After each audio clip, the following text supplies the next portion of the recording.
आइए दोस्तों बात करते हैं कोरोना वायरस से जुड़ी आज दिन भर की तमाम बड़ी खबरों में। जहां सबसे पहले कोरोना के आंकड़ों की बात करें तो भारत में पिछले 24 घंटों में रिकॉर्ड तोड़ सबसे ज्यादा नए मामले देखे गए हैं। 14,516 नए केस भारत में आए। उसके बाद दोस्तों तकरीबन 4 लाख के करीब पहुंच चुका भारत में संक्रमित लोगों का आंकड़ा। अभी के दोस्तों स्वास्थ्य मंत्रालय के ताजा आंकड़ों की अगर बात करें तो भारत में कुल संक्रमित लोगों की संख्या 3,95,048 तक पहुंच चुकी है, जिनमें से 1,68,269 एक्टिव केस हैं, जबकि 2,13,831 लोग ठीक भी हो चुके हैं। वही दोस्तों भारत में कुल जान जाने वाले लोगों की संख्या का आंकड़ा 12,948 तक पहुंच चुका है। तो ये तो रहे भारत के ताजा आंकड़े। वहीं दुनिया भर में ग्लोबली अगर इसकी बात करें दोस्तों तो दुनिया भर में तकरीबन 86,56,000 से भी ज्यादा संक्रमित लोगों की संख्या हो चुकी है, जबकि 4,59,000 से ज्यादा लोगों की जान जा चुकी है। 188 टोटल कंट्रीज में ये फैल चुका। आइए अब बात करते हैं दोस्तों चीनी वायरस से जुड़ी कुछ प्रमुख बड़ी खबरों और हेडलाइंस न्यूज की, जहां बड़ा अपडेट आप देख पाएंगे कि महाराष्ट्र में पिछले 48 घंटों में 140 पुलिस कर्मी भी कोरोना पॉजिटिव पाए गए। इसके बाद दोस्तों संक्रमितों की कुल संख्या 3960 पहुंच चुकी है। और इसी बीच अपडेट है कि वंदे भारत मिशन के तहत करीब 2,75,000 भारतीय नागरिकों को वापस लाया गया। केंद्रीय नागरिक उड्डयन मंत्री हरदीप सिंह पुरी ने कहा दोस्तों कि वंदे भारत मिशन के तहत करीब 3.25 लाख भारतीय नागरिकों को जो कि लॉकडाउन के दौरान विदेशों में फंस गए थे, उनको विशेष विमान सेवा के द्वारा वापस लाया गया है। वहीं महाराष्ट्र पुलिस की ओर से बताया गया कि राज्य में पिछले 48 घंटों में पुलिस कर्मियों के बीच एक मौत हुई और 140 नए कोरोना पॉजिटिव मामले देखे गए। उसके बाद दोस्तों पुलिस संक्रमितों की कुल संख्या 3960 हो चुकी है, जिसमें 46 लोगों की जान जाने की खबर है, जबकि 2925 लोग रिकवर भी हो चुके हैं। महाराष्ट्र के कुल कोरोना संक्रमितों की अगर बात करें दोस्तों तो 3827 नए केस देखे गए, 142 लोगों की जान गई महाराष्ट्र में। उसके बाद संक्रमण के कुल मामलों की संख्या 1,24,331 हो चुकी है बढ़कर। चलिए साथ ही अगला अपडेट है, देख सकते हैं कि सौरव गांगुली के परिवार के सदस्य भी कोरोना वायरस से पॉजिटिव पाए गए। रिपोर्ट में इस बात का खुलासा हुआ। जी हाँ, टीम इंडिया के पूर्व कैप्टन और बीसीसीआई के मौजूदा अध्यक्ष सौरव गांगुली के परिवार के सदस्य को कोविड-19 पॉजिटिव पाया गया। सौरव गांगुली के बड़े भाई और क्रिकेट एसोसिएशन ऑफ बंगाल के सचिव स्नेहाशीष गांगुली इस घातक वायरस से संक्रमित मिले, जो जानकारी राज्य के स्वास्थ्य विभाग ने दी है। इसके अलावा स्नेहाशीष की पत्नी भी वायरस से संक्रमित हो गई। एक मीडिया रिपोर्ट्स के मुताबिक पिछले हफ्ते स्नेहाशीष के सास और ससुर भी वायरस संक्रमित पाए गए थे। जल्द से जल्द भगवान इन लोगों को रिकवर कर दे। और इसी बीच अपडेट है दोस्तों की WHO यानी कि वर्ल्ड हेल्थ ऑर्गेनाइजेशन ने बताया कि कोरोना वायरस के दूसरे और बेहद घातक चरण में पहुंच चुके हैं हम। जी हाँ, चीनी वायरस के संक्रमण का कुल आंकड़ा दोस्तों दुनिया भर में 87 लाख तक पहुंच चुका है। भारत में भी आंकड़े बीते हफ्ते भर में तेजी से बढ़ रहे हैं। और इसी बीच WHO यानी वर्ल्ड हेल्थ ऑर्गेनाइजेशन ने एक बार फिर से चेतावनी दी है कि वायरस ज्यादा खतरनाक फेज में आ चुका है और अब की बार हालात पहले के दौर से भी ज्यादा गंभीर होंगे। बता दें कि वैज्ञानिक पहले से ही वायरस के दूसरे चरण की बात करते आए हैं और हाल ही में ये देखा गया दोस्तों कि वायरस के स्पाइक्स कई गुना तक बढ़े हैं, जिसकी वजह से वो लगभग 10 गुना खतरनाक भी हो चुका है। म्यूटेशन से गुजरकर खतरनाक हो चुका वायरस अब आसानी से बड़ी आबादी को प्रभावित कर सकता है, जो कि लॉकडाउन में ढील के कारण घरों से बाहर है। और इसीलिए आपसे रिक्वेस्ट है कि घर से बाहर जाने से पहले मुंह पर मास्क लगाकर जरूर जाएं। इसके अलावा सोशल डिस्टेंसिंग का पालन करें। चलिए साथ ही खबर है दोस्तों की कोरोना वायरस की चिंता छोड़कर अमेरिका के राष्ट्रपति डोनाल्ड ट्रंप ने ऐलान कर दिया कि 4 जुलाई को मनाया जाएगा स्वतंत्रता दिवस।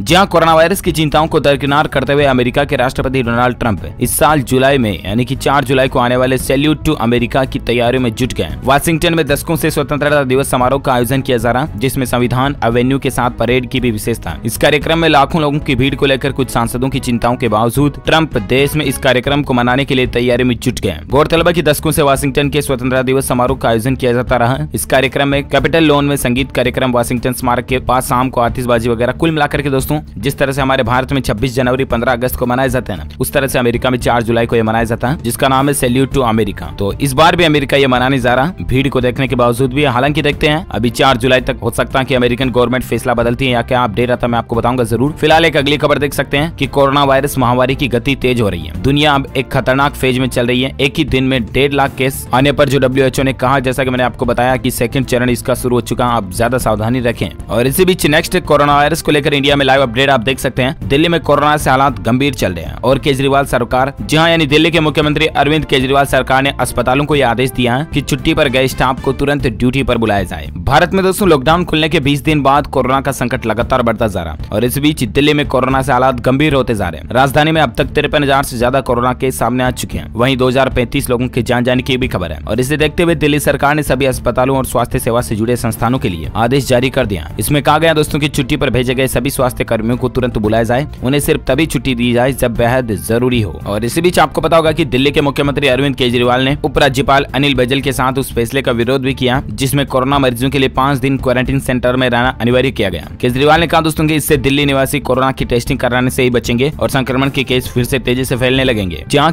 केजरीवाल ने कहा कि ICMR की गाइडलाइंस के तहत हल्के और मध्यम लक्षण वाले लोगों को होम क्वारंटाइन की छूट दी गई है, लेकिन दिल्ली में देश से अलग ही नियम लागू हैं। इसके अलावा केजरीवाल ने कहा कि हमारे पास पहले से ही हेल्थ केयर स्टाफ की कमी है और ऐसे में क्वारंटाइन सेंटर्स पर स्वास्थ्य सेवाएं मुहैया कराना काफी मुश्किल होगा। देश में दोस्तों सबसे ज्यादा प्रभावित राज्यों की अगर बात की जाए तो महाराष्ट्र में हालात काफी ज्यादा खराब चल रहे हैं। महाराष्ट्र के आंकड़े भी क्या मैंने आपको बताए थे हाल ही में। चलिए इसी बीच अगला अपडेट है कि कोरोना वायरस की दुनिया भर में फैलने के बाद भी चीन सुधर नहीं रहा, फिर से आंकड़े छिपा रहा। जी हाँ, चीन एक बार फिर कोरोना संक्रमण से जुड़े आंकड़े छिपाने की कोशिश में लगा हुआ है। अमेरिका ने गुरुवार रात आरोप लगाया कि बीजिंग में संक्रमण के सही आंकड़े नहीं दिए जा रहे, वहाँ संक्रमण किस हद तक फैल रहा है इसकी जानकारी दुनिया को दी जानी चाहिए। दरअसल दोस्तों अमेरिका के विदेश मंत्री माइक पोम्पियो ने कहा कि चीन सार्स कोविड-19 वायरस से जुड़ी सूचना साझा करने के मामले में पूरी पारदर्शिता नहीं रखता है और पारदर्शिता चीन को रखनी चाहिए ताकि दुनिया को आने वाले खतरे से बचाया जा सके। पूरे मामले के तटस्थ आकलन की जरूरत है। मैं उम्मीद करता हूं कि वुहान की तुलना में बीजिंग में संक्रमण की रिपोर्ट ज्यादा ईमानदारी से होगी। ये कहा है अमेरिका की तरफ से चीन को। देखते हैं चीन की तरफ से क्या जवाब आता है। इधर दोस्तों डोनाल्ड ट्रंप ने संबंध तोड़ने की बात भी कही है। अमेरिकी राष्ट्रपति डोनाल्ड ट्रंप ने वॉल स्ट्रीट जर्नल से बातचीत करने के दौरान कहा कि चीन ने जानबूझकर कोरोना वायरस फैलाया। उसने आर्थिक कारणों की वजह से ऐसा किया। कोरोना के चलते वह बीजिंग से सारे संबंध तोड़ने को भी तैयार है। यानी कि अमेरिका और चीन के बीच कितना ज्यादा मसला बढ़ गया आपको पता ही है। और इसी बीच एक अच्छी खबर है कि राजस्थान के ये 2 जिले कोरोना संक्रमण से मुक्त पाए गए हैं। 2860 एक्टिव केस चल रहे हैं। अब तक 333 लोगों के जान जाने की खबर है। जहां राजस्थान राज्य में भी चीनी वायरस के मामले थमने का नाम नहीं ले रहे हैं। प्रदेश के कोरोना के 158 नए मामले सामने आने के बाद कुल केस 14,314 तक पहुंच चुके हैं। कोरोना से अब तक टोटल 333 लोग अपनी जान गंवा चुके हैं। वहीं अच्छी बात यह है कि दोस्तों राजस्थान के 2 जिले, एक बारां और दूसरा प्रतापगढ़, ये अभी कोरोना से मुक्त हैं। पूरे राजस्थान में अब तक 6,67,600 लोगों के भी ज्यादा के सैंपल ले जा चुके हैं, जिनमें से 6,50,510 लोगों की रिपोर्ट नेगेटिव आई है, जबकि 2819 लोगों की रिपोर्ट आना भी बाकी है। चलिए साथ ही अगला अपडेट है दिल्ली के अंदर कोरोना न्यूज को लेकर देख सकते हैं। उत्तरी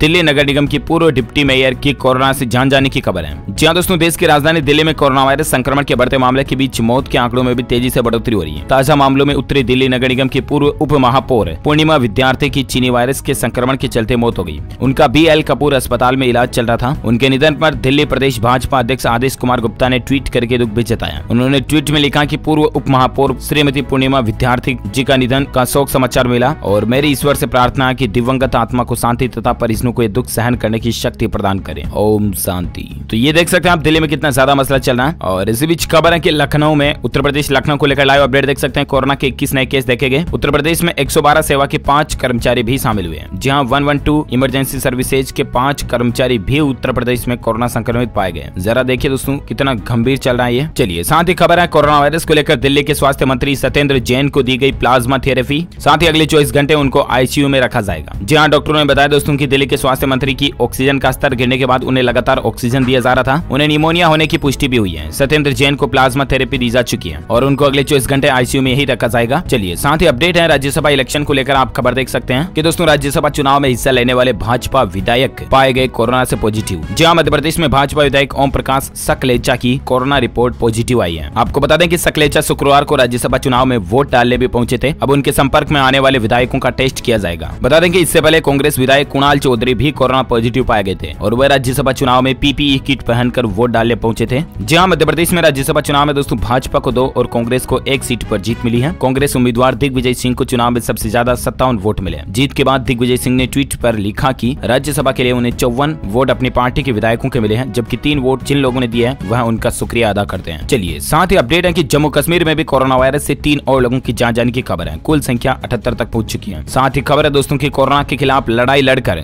गाँव ने शहरों को बड़ी सीख दी है। PM मोदी ने ये बात बताई है। आज की उनके भाषण की 10 बड़ी बातें आपको बताते हैं। तो दरअसल दोस्तों गाँव के पास कस्बों और छोटे शहरों में स्थानीय उपज से अलग अलग उत्पाद बने, पैकिंग वाली चीजें बने। इसके लिए उद्योग समूह बनाए जाएंगे। इसका बहुत बड़ा लाभ किसानों को होने जा रहा। ये प्रधानमंत्री नरेंद्र मोदी जी की एक नई प्लानिंग है। साथ ही उन्होंने कहा कि हमने किसानों से भेदभाव करने वाले नियमों को खत्म कर दिया। अब किसान अपने राज्य के बाहर भी अपनी फसल बेच सकते हैं और किसी भी बाजार में बेच सकते हैं। आत्मनिर्भर भारत के लिए उन्होंने कहा कि आत्मनिर्भर किसान भी उतना ही जरूरी है, लेकिन इतने वर्षों से हमारे देश में कृषि और किसान को बेवजह के नियमों और कानूनों में बांध कर रखा गया था। अब उनको आजाद कर दिया गया है। आत्मनिर्भर भारत अभियान की शुरुआत ही प्रधानमंत्री गरीब कल्याण योजना से शुरू हुई है और इसी बीच सरकार पूरा प्रयास कर रही है कि चीनी वायरस महामारी के इस समय में आपको गाँव में रहते हुए किसी से कर्ज न लेना पड़े, किसी के आगे हाथ न फैलाना पड़े। इसको लेकर भी सरकार नई प्लानिंग बना रही है। तो ये कुछ उनके भाषण के प्रमुख हाइलाइट्स पॉइंट्स आप स्क्रीन पर देख सकते हैं। और इसी बीच दोस्तों खबर है कि पाकिस्तान ने भारत की सीमा में रेकी करने के लिए भेजा जासूसी ड्रोन। BSF ने उसको मार गिराया। जी हाँ दोस्तों, एक तरफ चीनी वायरस यानी कोरोना जैसी महामारी से जूझने के बाद भी पाकिस्तान अपनी हरकतों से बाज नहीं आ रहा। LOC पर पाकिस्तान सेना लगातार संघर्ष विराम का उल्लंघन कर रही है। आज भी जम्मू कश्मीर के कठुआ जिले में अंतर्राष्ट्रीय सीमा पर सीमा सुरक्षा बल ने शनिवार को पाकिस्तान के एक ड्रोन को मार गिराया। ये नहीं सुधरेंगे कुल मिला के, है ना। और इसी बीच खबर है दोस्तों के उत्तराखंड के मुख्यमंत्री त्रिवेंद्र सिंह रावत के डॉक्टर भी कोरोना संक्रमित पाए गए। उसके बाद हड़कंप मच गया। जी हाँ, देश और दुनिया में जारी कोरोना कहर के बीच उत्तराखंड के मुख्यमंत्री त्रिवेंद्र सिंह रावत के जो डॉक्टर है ना, उनकी रिपोर्ट भी पॉजिटिव आई है। मुख्यमंत्री के डॉक्टर ही नहीं बल्कि स्टाफ नर्स और रेडियोलॉजिस्ट डॉक्टर की रिपोर्ट भी पॉजिटिव आई है। रिपोर्ट के मुताबिक दोस्तों तीलू रोतेली गेस्ट हाउस की डॉक्टर कोरोना संक्रमित पाई गई है। कोरोना संक्रमित पाए गए डॉक्टर NS बिस्ट कोरोनेशन अस्पताल के फिजिशियन है। उनके स्टाफ नर्स और रेडियोलॉजिस्ट डॉक्टर भी चीनी वायरस से संक्रमित पाए गए। ओके दोस्तों, तो इस कड़ी में आज दिन भर की तमाम बड़ी खबरें कोरोना न्यूज अपडेट का वीडियो यहीं फिनिश होता है। आप मुझे नीचे कमेंट करके बताना दोस्तों कि आप कौन से राज्य में रहते हैं, ताकि मैं आपके राज्य के समाचार भी आपके मोबाइल तक पहुंचा पाऊंगा। साथ ही दिल से इस वीडियो को लाइक करना, ज्यादा से ज्यादा अपने दोस्तों के साथ फेसबुक और व्हाट्सएप पर शेयर भी करना। और अगर आप DLS न्यूज चैनल पर पहली बार आए हैं ना, तो चैनल को सब्सक्राइब करके बेल आइकन जरूर दबा देना, ताकि आपको रोजाना के ताजा अपडेट्स तुरंत आपके मोबाइल पर मिलते रहेंगे। Thank you, take care, good bye, Jai Hind, जय भारत,